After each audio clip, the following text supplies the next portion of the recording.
I'll work you out, get you right with your physical. Always just another interlude. Asking all the questions, girl, you know I don't do interviews. It's pitiful that when I'm with them other bitches, I pretend it's you. Oh, you work at Kohl's, you in dental school. From R&B singers that we got now, is there any R&B singer that we can name besides this conversation that we having from modern R&B artists like these young cats coming up that we can put them in the same conversation as Frank Ocean? With time, maybe. And you put Tory Lanez in the same conversation as Frank Ocean?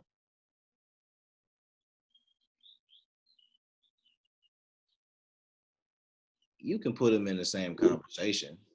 Their lanes are more similar. I know we can put The Weeknd in the same conversation as Frank Ocean. Yeah. Can you honestly put Party Next Door in the same conversation from what he just dropped? And I'm gonna be honest. For those watching this, I like Party Next Door newest album. I ain't gonna fake it. I did. I liked it. I don't know what people was expecting from him, but it was a vibe. But can you put Party Next? I think I don't see why you couldn't, to be honest. The only thing is Party Next Door is gonna always have a knock against him because he can't make an album. A complete one, I should say. One, he can't. Like he peaked that PND too. That's the sad part about Party's career. And it's not really Party's fault. It's not really Party's fault. That's the fucked up part. But he peaked with PND too. So it's just like if that's over at the OVO sweatshop. Yeah, in the sweatshop. Bro, but like this, if your peak was 7, like what PND2 was what, 13, 14? I don't know. If that's your peak, it's because he gave PND3 what in 2015? Nah, PND was in 2017.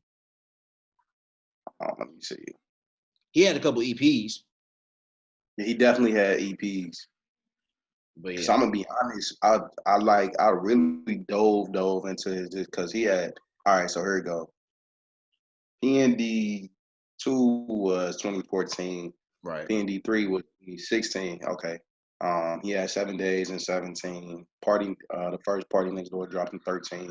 Colors EP was in 17. Party Mobile was in 2020. This year. Man. Yeah. Party missed his window, and it's not his fault, and that's really fucked up. That's all I'm saying. Because PND2 was a burner. Because Party had so he had PND1 in 13, PND2 in 14. And the fact that we didn't get PND3 until 16, and it wasn't like that, at that, I think that really hurt him because he should have dropped an album sooner, seeing as PND 1 and 2 were more so seen as mixtapes, if I'm not mistaken, right? Yeah. They weren't really considered albums. So riding that momentum, there's no reason within 14 or 15 at the latest, we should have got something else from him. But again, what was Drake doing in 2015? And in 2014, for that matter, 14 and 15. In the rap world, like in 2015, Drake didn't have time to really kind of groom his artists, and because you got to think, and this is the true conversation when you talk about Drake and the artists on the OVO. Their evolution is not bad. Because when you look back at Roy Woods and like what he's trying to do now, it's not, you know what I'm saying? It's the investment. Drake is the brand, and he is OVO. So he's not like in scope. He's not. I want someone to say being smart, but what he's trying to give us is not kind of hitting to us, because he has so many great artists under OVO. Could be great, but it's just like artists. That I will never forgive him for that. I will never forgive him for that. He hurt Party. Bro, Roy Wood, there's no reason Roy Wood should not be in. Roy Wood should be on the same level of Brent Faiyaz. Yeah. He should on the same level. You can have your own personal preference of who, but the way Brent is known now, because Brent just got known within like the last year and a half. maybe 2 years if we're being generous. But No, Brent I say mainstream, honest 2 years. Brent probably got yeah, mainstream. mainstream, Yeah, yeah. 2 years. You gotta think. I was say a year Even and a half, with 2 years. yeah, it's about to be 2 years because I'm personally I got hip to Brent Fayez in 2017. And so I ain't gonna sit here and be like I'm hip on him I was in 2015 I or was in anything. 16. I heard, yeah, I heard songs that circulated, and even when he released through Sonder and stuff like that through the music group Sonder, like I've heard tracks from that. So I'll say it's about 2 years as far as Brent being on that. Like he has a pedestal. He like people knew that he had a avenue, so it wasn't just like, oh yeah, he just really gaining. He Nah, just really went because full like Brent had a niche following though. Like Brent had his following leading up to Fuck the World. Like it wasn't until this last like year stretch where he dropped a project in no, because he dropped his debut in 18. Yeah, sick, bro. This man has honestly, actually, the OVO shop they not failing. You want to know why? Why they just had a recent success. Division, division. What, bro? You didn't like a music? Oh I'm my not god! saying I didn't like the album. What I'm saying is that to me that's not a win for OVO. How is that not? Because as much as they're associated, I've never, I personally never associated Division with OVO. I've never liked the association. How not? Like from uh views on up. Yeah, but Drake ain't got shit to do with that. Clearly. Look, so they released their own separate projects around that time, and then he tapped him for the tape, and then after that he signed him to OVO. After that, it's just I'm saying he can be signed, but I'm saying Drake does not have the influence on Division that I think he's had on these other artists. That's what I'm I saying. don't know, cause So what? So you giving the credit? My thing is this. So when you say OVO had a win, are you giving credit to Amusing Her Feelings to OVO? I mean being distributed through them, yeah, like that's a win for bro. You have to be like if you're being honest, that's a win for the label. It is. He's under that label. He's not releasing it through any other things. It ain't his own or that's Drake. It's getting distributed through Drake's OVO. Drake ain't. If that was the case, why this the first artist Drake done let happen? Because Drake ain't influenced that album at all. You can't tell me Drake I'm not influenced. saying he influenced it, but I'm But he saying as influenced far as others. But he influenced other albums, and yeah, all that he shit influenced tanked. other albums And all that shit tanked. And that's what I'm saying. Party Mobile wasn't nothing to remember. It was cool. You probably could go back and hear a couple songs and be like, all right, this some party I could rock with, but ain't nobody sitting like Party back. If Party was back, that'd be a different story. But my take isn't saying that this is a Drake influenced album and that's a win for him. My take is this is a win for the complete OVO label. But It Drake is. is OVO. You said that. But as much as you hate to say it, bro, as much as we hate to be real, that album was a win for them. We have to look at that. It's a win for OVO sounds. It is. OVO ain't got no damn sound, but Drake. OVO do kind of you know what OVO sound, bro. Dark, gloomy R&B. That's the OVO sound. Look, all right. So now that we on OVO, Oh no, that's bullshit. Don't say OVO is dark and gloomy when the nigga that started dark and gloomy was The Weeknd, not Drake. I know that. I know that's EXO. That's EXO. But he coined, bro. He really. I'm not. Never once that I said that he created the dark and gloomy sound. What I'm saying You is said he that's the took, OVO sound though. because he took that sound and like that stamp. Any artist that come from that you hear from OVO, bro, what is their sound? And it's sad to say that he took that sound from the Weeknd, and now most of the artists under his label are stamped as that sound. We all know What bro. name the artists on OVO that are relevant? That are relevant. That are now. Party Next Door. Relevant, bro. Party Next Door is relevant, bro. If he was to say right now that he's gearing up for another album, his fan base would be like, Because his last album really wasn't like that. They'll see what he talking about. Would they? Would Yeah, anybody bro. really bat twice if he said he was gearing up for an album right now? Yes, bro. Because a lot of people be like, bro, from what this is what you're gonna get. Let's be truthful. You're gonna get, you can keep it or you can get, I want to hear it because the last stuff that you had wasn't it, pimp. Truthfully. Other than that, I enjoy Party. I do. I would not be running to listen to another album. He would have to prove. He would have to show it's worth my time. I would. I like a good vibe. Other than that, bro, he failed with Majid Jordan. That group really should have been bigger than what they are. Magic, yeah, bro. Magic should have been way better. I'm very disappointed. Who else? That's two. Since we still Roy Woods and let's see. When does did you hear Roy Woods' new tape yet? What's new? Like recent? He dropped it 2 days ago. Oh, have not. Yeah, 2 days ago. See? Oh yeah. What you mean, dude? Oh, this is okay. This is the EP. Yeah. Roy Woods ain't even dropped the album since 17. This trash, bro. Honestly, listen.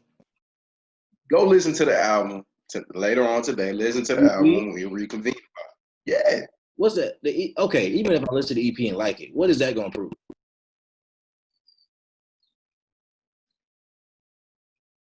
They have something. They have something. Oh. Why? Okay, if they had something, why when we talk about labels is OVO never mentioned ever? Because they talk about the sweatshop. Exactly. Because what other label is a sweatshop? Young Money was. Don't ever disrespect Young Money like that. They wouldn't no damn sweatshop. Don't do that, bro. Let's be honest. Besides the three people that actually it was supposed to be four. It was supposed to be four, and they did. Well, Tiger fell out, but tried to make a comeback. But other than because Young Money had Drake, we had Nicki, and we had Tiger. Ain't nobody talking about no Lil Twist. Ain't nobody talking about no Chanel. Ain't nobody talking about no. Still four prominent artists from the label. What you mean? And three of them are three of the biggest artists in the game. I'm saying. So where's the sweatshop? Lil Twist is writing verses for people. Tiger's one of the biggest artists in the game.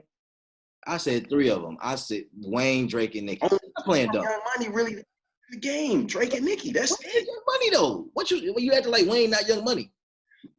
Bro, we all know Wayne is okay. He can. Oh no, Wayne is. But bro, Wayne is like when you say Wayne, you automatically just say Cash Money, bro. Get the fuck. I'm not doing this with you, bro. Yes, he's the president. How are you not associating Wayne with Young Money and Wayne is Young Money? Because listen, this is what I'm saying. The structure of Young Money, yes, you got Drake and you got Nicki, but you had Wayne before Young Money doing what with Cash Money, making his stamp, making his imprint. When the Carter 3 dropped, let's go.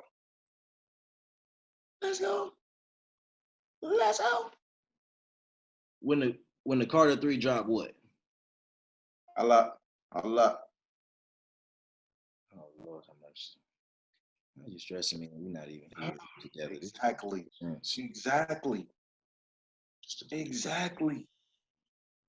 Exactly what? You're not making a point. Okay. That was the first full release from Young Money Entertainment. All right. Because at first I was about to say what, but I'm still putting Wayne in that label of Cash Money, Young Money, like that. That's me. That's how I'm putting them. But Wayne, so how you gonna try to disassociate his proteges? Because when you're speaking, when you're talking about labels and you're talking about a sweatshop, we're talking about the people that come under the people that started that label, correct? Are we not? Sure. So you can't just give Wayne, put him in the same conversation of his proteges. We know Wayne is like that, bro. So really only two people spawned from Young Money, Nicki and Drake. Two of the biggest The artists rest in the game. And who spawned from OVO? Who spawned from OVO that's on that level? Please tell me. And that's still rep OVO. Tell me that. You don't hear R&B singers talking about OVO. Come on now, bro. It don't matter. They would still be loyal to OVO. The Weeknd's not. The Weeknd never was OVO. Okay, OVO EXO, but then OVO also stole EXO sound. So let's not act like the association and correlation is not.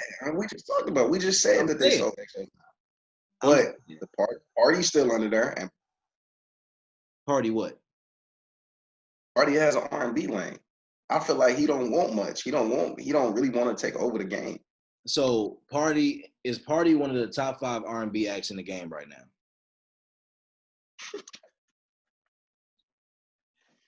Bro, why are you doing this to him? I like Party, but let's be honest about his lane in the game right now.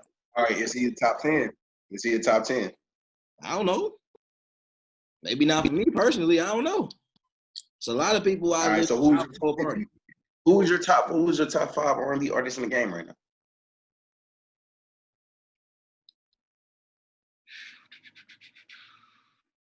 Damn, who we got with R&B? No particular order. Right now,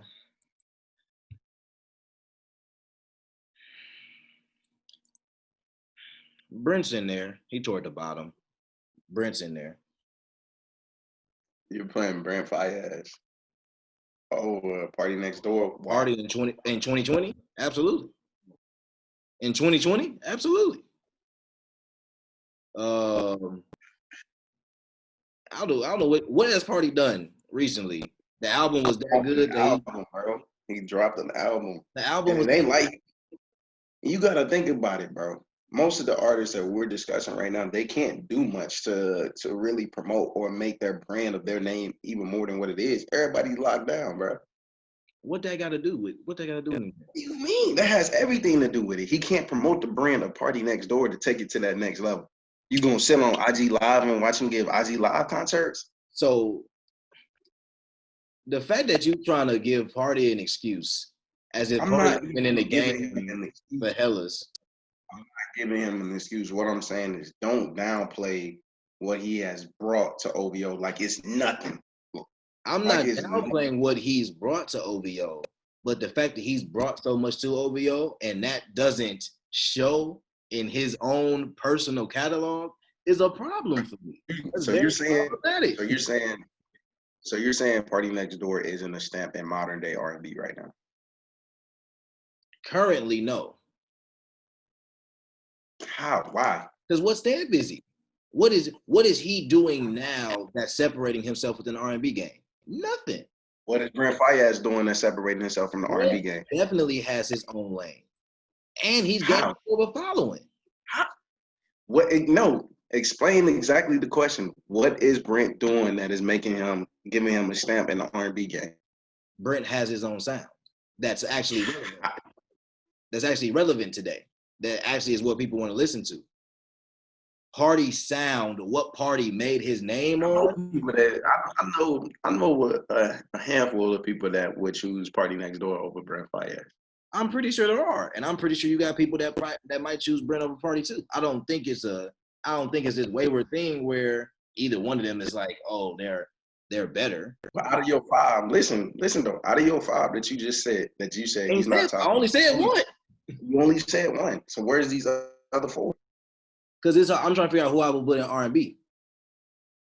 You have Ari Lennox. You have. So we not just doing men. We doing wow R&B. Bet Ari, Summer, Debate Your Mama, Summer, Sir. That's okay. If you're talking about Sir, why didn't play him in the men comments? Because he's number 1 right now. I didn't get to Sir. I hadn't thought that, but that got the list rolling for me. That'd be the first name I say before Brent, and I rock with Brent heavy. I didn't say no order. I didn't say no order. You trying to take the order I said in the words against me? I ain't say no order. I was just naming people. And don't try to focus on Sir now. You say everybody. So Brent, Sir, Ari. No, don't focus on Sir, because I'm appalled that you didn't even say Sir. You said Brent before Sir. But I didn't even get a chance to finish, Sir. It doesn't matter. You went blank, and then I opened the conversation up to all, and now Sir. That's it. So you're really trying to come at me for not saying Sir first.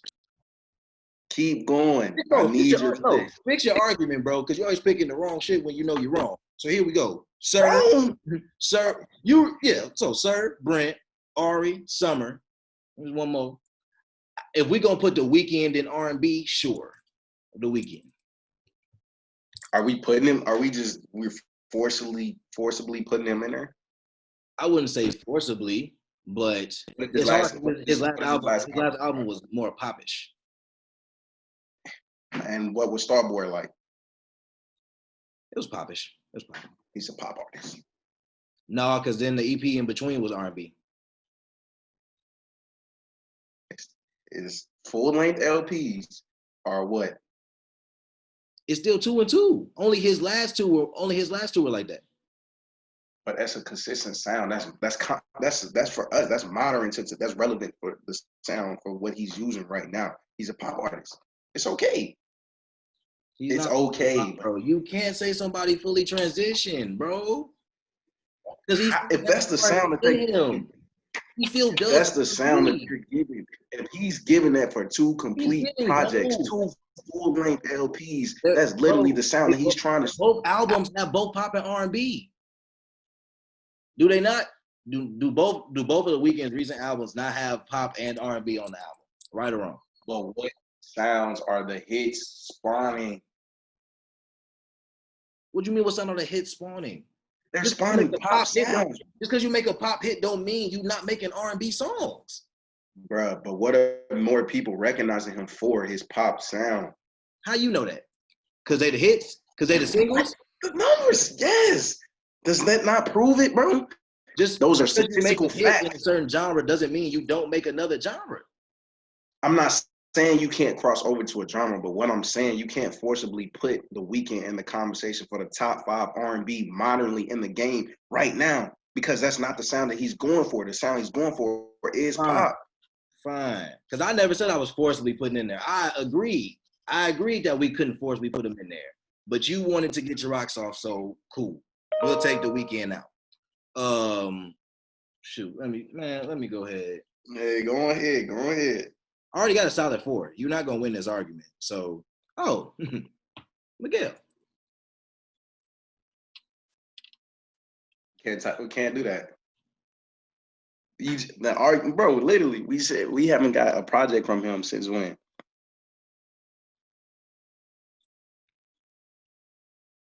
$2017. Miguel has been relevant for R&B for 3 years.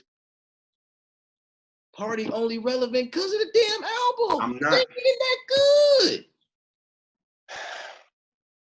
So what's your argument? Because Party hadn't dropped since 2016. So what are you saying? I'm talking about the relevancy of now. Like, and when I say that, I mean from 2019 to 2020. So Party's only relevant because of the last album. That don't make him relevant in R&B necessarily. We just talking about him because he dropped the album. That don't make him relevant in R&B. Because, Jesse, I know you're smart in this. Listen to me. He dropped an album, which means we have a reason to talk about him. It doesn't mean that when you're talking about R&B and who's big and the game right now, you're going to bring up Party Next Door name. My argument is not saying, look, I'm saying you're trying to say that Party Next Door is not a top 5 today R&B artist, which is cool. But I'm speaking on the sense of relevancy in the genre of R&B. That is what my argument is. I understand that.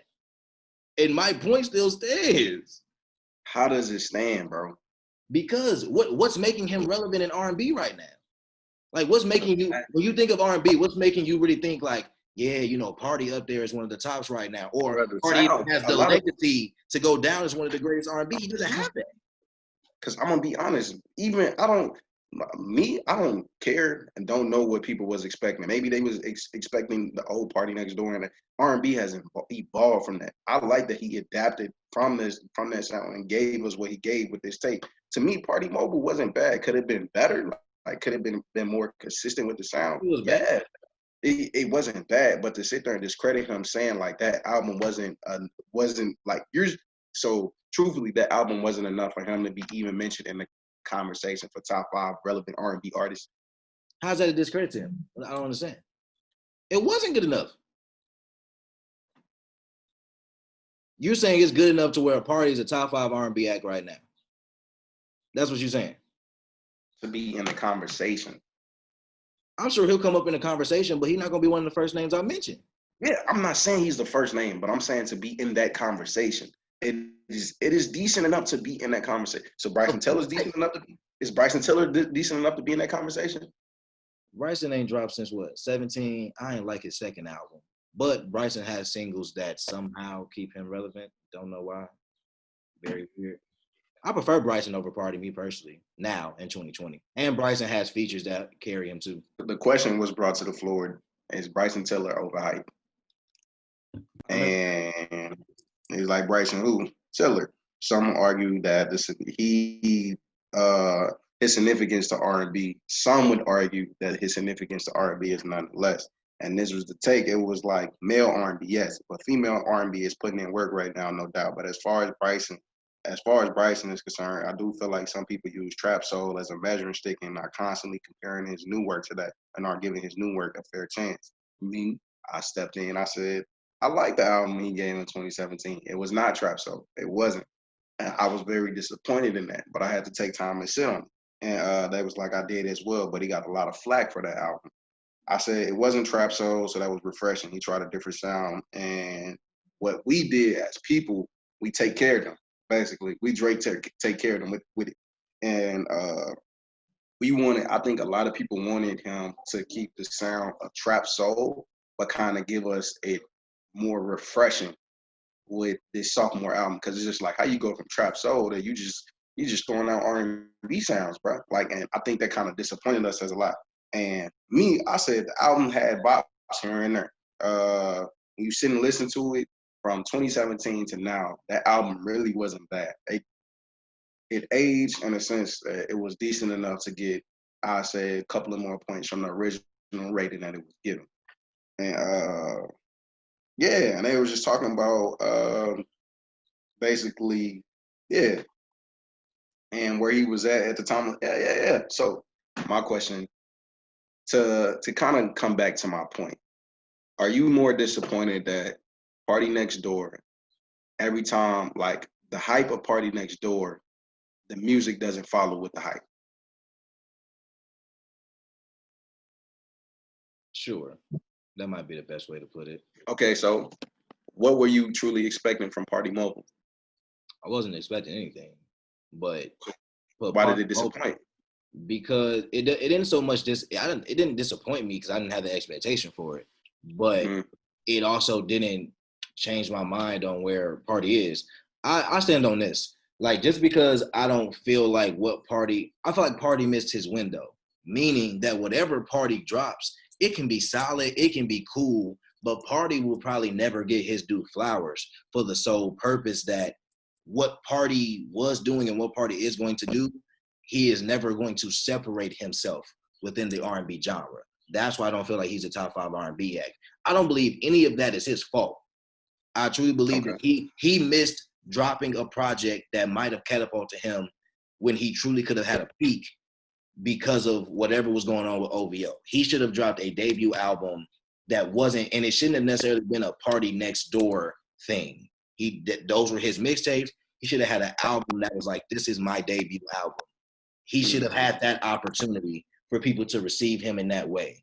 The wait was too long because in between 14 and 16 is when you really start seeing music kind of take that change full circle in terms of hip hop sounding more melodic now and more R&B acts coming about. You got to think between 14 and 16, I would have to go back and look, but we already know. That was Bo 12.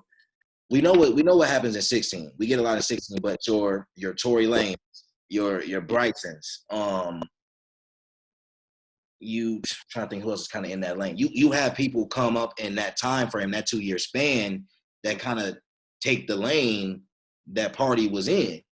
And by the time Party comes back, and especially with PND3 being as long as it was and not being the album or project that everybody wanted following PND2, it wasn't. It just So didn't. where'd you? All right. So do you think Party Mobile was better than PND3? I might have to listen back again. I wasn't a huge fan of PND3 at all. Hey, I only like Nothing Easy to Please. It's a few songs, but I'm not a huge fan of the album at all. I did tell myself I want to go back and listen to Party Mobile again, give it a third listen, which I will. I don't know if it'll really change my stance on it or my stance on him, but that's what I'm at. But like, and that's like these aren't like certain R&B niggas. They got a lane, right? Like, so I look at it like this. This was another topic that I wanted to bring up to you. So, as of right now, when you think of the sound that we're referencing, when we talk about the parties, when you think of the sound we're referencing, you think of this Bryson Tory idea of this. I won't even so much call it sing rap, but it's this it's like too melodic to be necessarily considered hip hop, but it's also edgy enough in a sense to not be R&B. Okay, so it made me think of 3 people, 4 actually. But let me get this out before you bring them people up.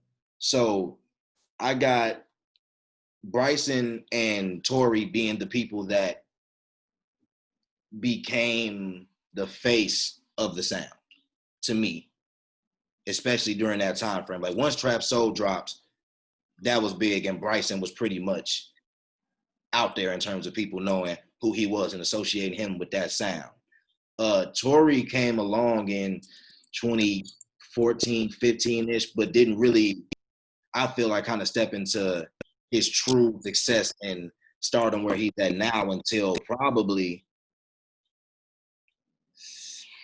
16, 17 there, because his first album wasn't good, but he still had the Chicks tapes going. His first album was trash, but Talking about Say It. Huh? The album, Say It. I like Say It as a song. It got played out, but the album Say It was on trash. Yeah, it was poo trash. But I think between Chicks tapes 3 and 4, because I think 3 dropped in like 15 and 4 dropped in 15, if I'm not mistaken, something like that. 4 dropped in 17. Early 17. It was early 17. Yep, it was early 17. Yeah, it was right before. Yeah, so early 17. Yeah, so I think those kind of put him again, like made him the face kind of that sound and created his own lane. However, there is somebody that did not have an opportunity to really get their flowers in that arena. And I feel like he laid the groundwork for Bryson and Tory to be successful with that sound and that style of music. And I'm talking about August Alsina. Thank you. Literally, because that's the conversation that came up right after the Bryson Tiller conversation. And I text and I was like, it saddens me that August Alsina, like what he did for R&B at that time, like it's stamped, don't get me wrong, but truthfully, is it long viewed a memorable thing because life hit him, you know what I'm saying? And it's the question always comes back to what could have been with August Alsina. Like he sounded, we was getting Usher vibes from him, we was getting Chris Brown vibes from him, we was getting Trey Songz vibes from him, but we was getting all of them sounds in a hip hop, it was in an edgy sound. So for us, it was like, all right. Yeah. All right. Like, it was like, all right. And so for him to fall off, because we got August Alsina in 11, 12. Nah. Around that time, No, it was 30. It was more 13, 14. It was more 13, 14. About 13. And then don't forget, we also had around that time, we also had Jacquees trying to buzz through the scene. We did. And man, we did talk about this on before one of the episodes about how it was everybody jumped straight to the Jacquees hate, but when we sat there in Black Living Room and listened to the album, we was just like, I tell people all the time. Y'all can talk all the shit y'all want to. King of R&B, King of R&B was not bad. It's a fire tape, bro. King of R&B was fire a fire album. Debate your mama, do whatever. You can hate all you want to. It's a fire album, bro. It's a fire tape. All in my guilty pleasure. I still go back and listen to the album. Exactly. And I think that kind of is like one of those things. What would the state of R&B be if August Alsina never fell off? With the sound he was, you know what I'm saying? Because I don't know. I think it just would have made it better. Because I think what August would have presented would have been a staple person in that lane. So even when Bryson came out, because trap soul is still trap soul in the sense of the genre, not even so much the album, but the genre. So Bryson had his own lane, but I don't think it would have been so easy. It wouldn't have been easy for him to take that man.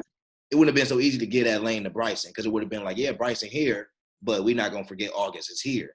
But what happened is pretty much after I Love This Shit remix and when he was really at his peak, that next album he came out with, I think in 2015, I cannot remember the name of it, but that album he came out with in 2015, just it didn't sell, it didn't really get no traction. And then from there, I know he had a lot of things going on personally in his life that took him away from music and everything. And that's the real sad part about it, that I think he didn't really have a chance to for real give to music what he wanted to, you know. So that's kind of unfair. But I think when having that conversation about R&B, because I think the way outside of soul R&B, because I think when you talk about Ari, when you talk about, you know, some of these other artists, like more so vocalists, more so with a soul influence, Sir even, I think their sounds are more modern.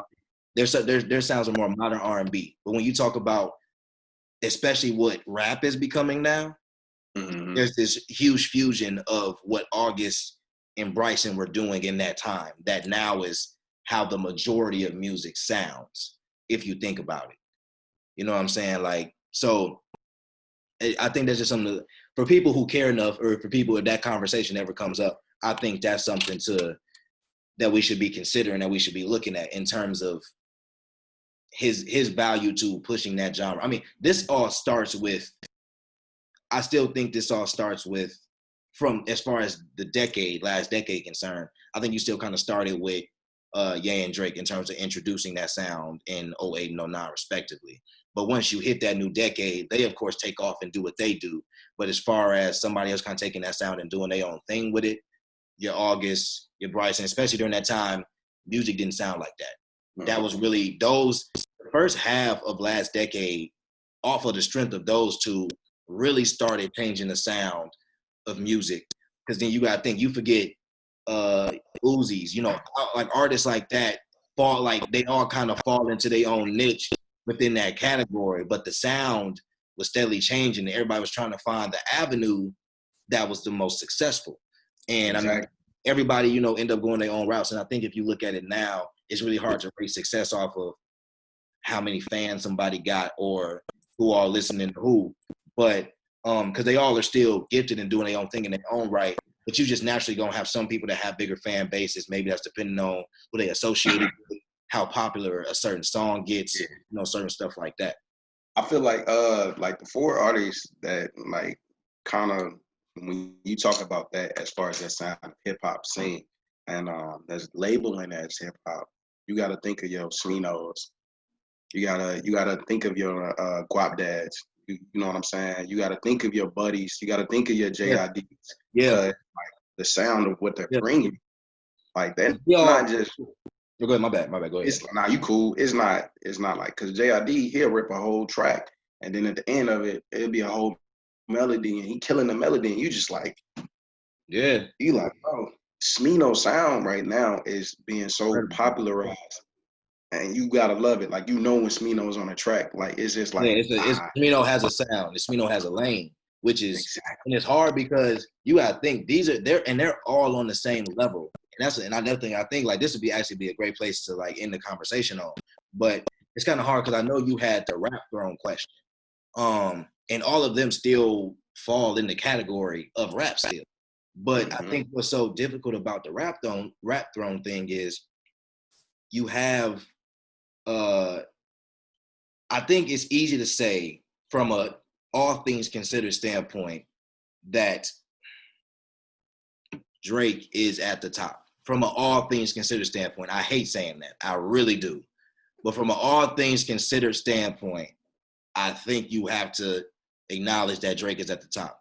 I think if you're going to consider yourself to have a top 5 or even a Mount Rushmore of rap right now, I truly think you have Drake, Kendrick, Cole, and this was my question to you. I was going to say, who's your Mount Rushmore of rap right now? Mount Rushmore of rap. In terms of if right you had now. to pick the top 4 artists of the genre, in terms of like all things considered, that's impact, influence, projects, sales, all of that. Rap. I'm gonna say my top 4 Mount Rushmore for rap. I wouldn't even so much say rap because I wouldn't, the artists we was talking about wasn't necessarily rap. You know what I'm saying? I have to say Cole, Kendrick, Hove, because I don't know how many people listen to this Jay Electronica album, but I don't know if I'm putting Hove in there in 2020. No, of course, no disrespect to him, but this is not Hove. Like, it's just not Hove's time. Like, I think he can be seen and respected as a great and understood to be a GOAT, but not be in the Mount Rushmore of rap in 2020. I don't know, because what he was talking on Jay Electronica's tape, bro, it showed like he still has the bars. The bars is still there, bro. Like, you can't sit. To me, Jay not gonna lose bars, but I also don't think from a music standpoint, like, Jay has influence and impact from the sense of a lot of this generation, specifically from the last decade, were influenced by Jay. But Jay's time has passed. I think it's unfair to put Jay on the Mount Rushmore of rap in 2020 after some of the artists we've seen, come through in this last decade, influenced by him or not. It's kind of crazy because it makes you, to me, that's one of those things, because I'm gonna use an example. That's just like the debate between Michael Jordan and LeBron James. They never played in the same era, but Michael Jordan is so relevant to the game of basketball and stuff like that. We're getting shown literally every Sunday clips of their championship runs and their struggles to get 6 championships from the 90s, bro. You know what I'm saying? Like, so even in that conversation, Michael Jordan, you're never going to take Michael Jordan off that Mount Rushmore of basketball. And But for some me, people, that's kind of. But there are crazy people out there with takes. What I'm saying is, also, for everything that is the legend of Jordan, there are legitimate arguments. Like, if you're gonna make that argument, Jordan also, like, the argument that Jordan didn't play the caliber of players that LeBron did is actually a very valid argument. Error or not, it's an extremely valid argument. Because Jordan always played a team that had one superstar. But when he played Magic, Magic was out his prime. He beat Charles Barkley. He beat Drexler. And although Drexler might have been the second best shooting guard in the league in the 90s, the difference between him and Mike was ridiculous. So he beat Drexler. He didn't get a chance to play Hakeem and him, I don't think.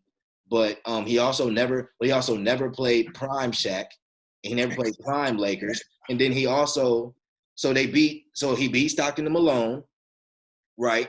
Damn, I forgot who the fuck. And that's really. But I'm saying, like, I'm bringing up these points, bro, because it's just like. But so to my point, what I'm saying is, that's why I say it's not Jay's time. That's why I say I want the answer to be for this era, because if that's the case, people like Jay, people like Biggie, or whoever you saying are your GOAT rappers, they never gonna leave Mount Rushmore. If that's the case, that's why I'm specifically asking for 2020. But I really only said that because I'm still going off the like I was saying, because to me, the man Hov don't slow up, bro. And as far as But Ho's I more don't of know. a businessman than he is a music artist to me now, today. Yeah, and then the fact is like, because you would put Ye on your Mount Rushmore, right?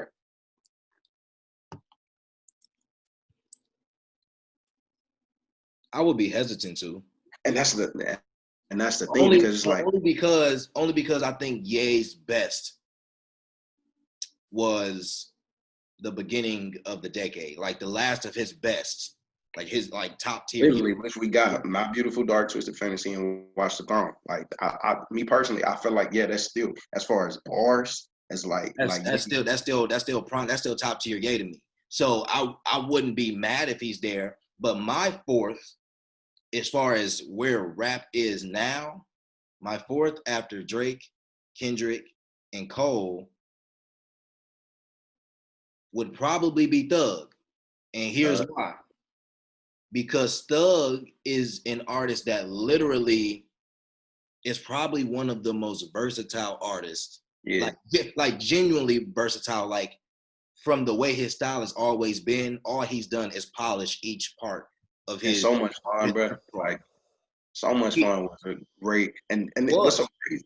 It was like, and he even talked about it. Like for this to be his debut project, like debut album that he's labeling like an actual album after giving us so many mixtapes and EPs. But the thing is, you have Beautiful Thugger Girls, which is a very, very solid project. You know, so it's like he has projects and He has, and that's kind of the argument that me, you, and Maury kind of had, because Maury was like, I wouldn't label this his debut album, but that's what that man calling it. You know what I'm if saying? he's calling it that, then yeah, you know, it is what it is. And I think shouldn't too much stock be put into the debut album. But it's just interesting to see, like even through the entire conversation we had today, like starting with Miguel and Frank and going through R&B, you see by nature we're going to get into hip hop because at this point, if you're like I said, if you're not your Ari's, your Sirs, your Summers, Kaylani, Kaylani, Kiana Lede, like all the other artists that are out there, and that's just artists I'm thinking of because I know they had albums drop. Your divisions, like unless you are really in that pocket of R&B, if you're not in that pocket, more than likely you straying the line, like your buddies, your Sminos, your JIDs, even to an extent. You're And it's crazy because we haven't even heard projects from like all them names that you just dropped. Like we haven't heard full length projects from them since probably like when we got it's been about 2 years. I know yeah. I know Jid and Buddy Jid, Buddy, and Smino all dropped their last projects in 2018, full length albums for themselves. They've all of course worked on other tapes and shit, but I think but also I don't think we've heard the best from them, which is why I'm saying like I guess the last thing I'll say is like right now I think Drake will hold the mantle just from a general sense. Like Drake will hold the mantle of leading the rap game, and some would even argue music shit in general until he's. I just don't see the status he's hit. Not from a critiquing his music standpoint, just from the soul status of his like how recognizable he is and his popularity. I don't think he's losing that until he's done with music. All right. But what I'll say is I think that in the next decade, we're going to see Drake, if not phase out, just kind of take a step back after a while. I think we'll see the same with Cole and Kendrick as we inch toward the end of the decade. And by then, I think we'll be looking at some of these other artists. And I say this, I don't want to leave out Baby or Gunna either, because I truly feel like they also are the sound of today's rap, of today's rap for sure. And there's so many other artists. But I think when you're talking about who are we going to be having this same discussion with when it's 2030, who's on the Mount Rushmore of rap, then, you know, I just wonder, there's so much time and you can never tell like who's going to have the break. It's honestly all about who gets the break. Because if you think about it, Drake got his break from the association with Wayne and really from So Far Gone, but then really from Take Care on Catapult, you know, to me. Kendrick, Good Kid, Mad City on Catapult. Cole, 2014 on Catapult in terms of status, like name recognition, respect from a sense of just their works and everything. That's what they've all had. I I have to restructure my Mount Rushmore, and I have to carve a fifth on it. I know people gonna be like, you can't do it because it's the Mount Rushmore. But for when you talk about modern day rap, these are my top five: Kendrick, Cole, Drake, Thug, like you said, and I'm gonna have to put Meek. A lot of people wouldn't say Meek, but You killing me with these Meek takes, man. Meek, bro, because championship, bro. You That carving a mountain for Meek? championships was Why can't Meek that. just get his due respect without being put on the Mount Rushmore? Why, yo, beef with me, bro. It's I just don't it's have beef because with I Meek, but you gotta stop putting him story in because certain this is what I'm conversations. saying. From somebody that has followed Meek's career musically, like since I was in high school, literally, bro, like literally since I was in high school. I'm talking about listening to the mixtape Meeks and then listening to Dreams and Nightmares and being like, okay, this is what the stamp sound that he's gonna be in. Then he coming off of with the follow up album to that, and it was just like, it wasn't bad. He had some little things on it, but then In Trouble with the Law, his beefs with Drake, his skirmishes with Nicki Minaj, things that kind of would blemish a career of somebody. Then you come back with the tape that he had after that, which wasn't bad. It was a good comeback. And then Champion, bro, honestly, for me, Championship was the culmination of being a Meek fan and following everything. Like the name spoke for itself. The songs on there, I can sit through Championships and be like, this joint fire. It has replay value. It's really like that, bro. I'm gonna put him on there. That's for me. That's my personal preference. I have to go with it. You can argue, you can say whatever, but I don't want to argue. You said personal preference. I don't argue preference. You prefer him, so by all means, get your stuff and carve out the spot. I I just I just feel like it doesn't have to be forced. That's all. That's all I would say. I feel. that's I'm a genuine feeling. Yeah, I'm not arguing you. Like you have every right to feel like that. And from somebody who's a fan of Meek on the level that you are, that's completely respectable. I'm just saying, okay, even if you're gonna consider a Mount Rushmore, from everything you said about him, does his career compare to the other four? I mean, just be honest. Like that to me, that's why I wouldn't carve it. So this is how I say it. We have Kendrick and Cole with our conscious.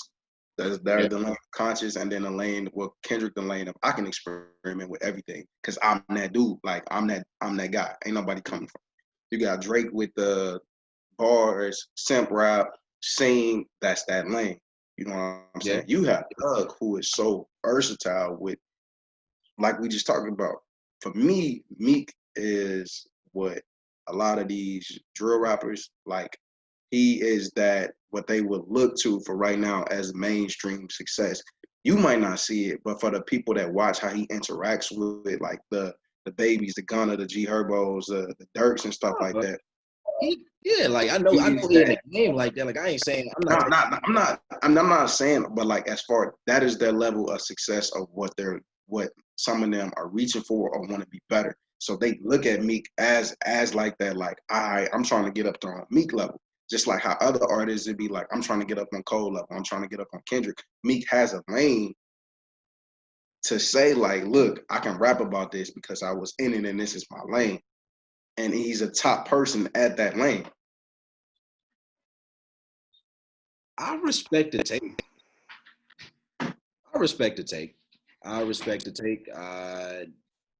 will not argue it from that perspective. From that perspective, I will not argue you. All right. Well, I feel you on that. I'll give you that if that's the basis. I'll give you that. I can do that. Bro, I'm unbiased, bro. I give respect where it's due. I just need to know. I just need to know what the basis is. That's all. But nah, man, we touched on a lot. I think it's gonna be a lot. I think it's a lot of good content for people to take in too. We definitely getting back in the groove. I feel it. You wanna hint at what's next? no, you can go on. You can go ahead. Go ahead. Well, we got we lined some interviews up, so we're gonna have one more face here. talk music and talk personal stuff with some other people. Really trying to get this content out here for y'all. We working on it, quarantine. Got any new releases, local, mainstream? Nothing local that I can think of off the top of my head, but definitely check the Twitter for that. Mainstream, I don't know so much about new things, but I know things that I've been listening to recently. Also, only new thing, Deontay Hitchcock released his debut album. If y'all haven't been, I know you. If y'all haven't, check that out. Definitely check that out. Great debut album. I've been revisiting Kehlani and Kiana Ledé's album. Both of those albums are extremely great R&B albums. So Polo G, drop the tape. That Polo G is actually nice. I like it. I didn't get to that Polo G yet, but Future, how you feel about this Future, man? I ain't listening. I'm disappointed. I'm not gonna fake it. I've never been I give Future flowers, but I've never been a huge Future fan. And personally, I've never been a huge Future fan. Hey, it's a personal preference. I give him flowers though, like respect for what his lane and what he's done. I just never been a person. All right. And as far as local, my boy Slow, he just dropped Blossom Volume 1. We gonna post it up on our Twitter and as well as IG. So y'all gotta go check my boy out, man. He really trying to do his thing. He a rapper from the Lou, so check him out, man.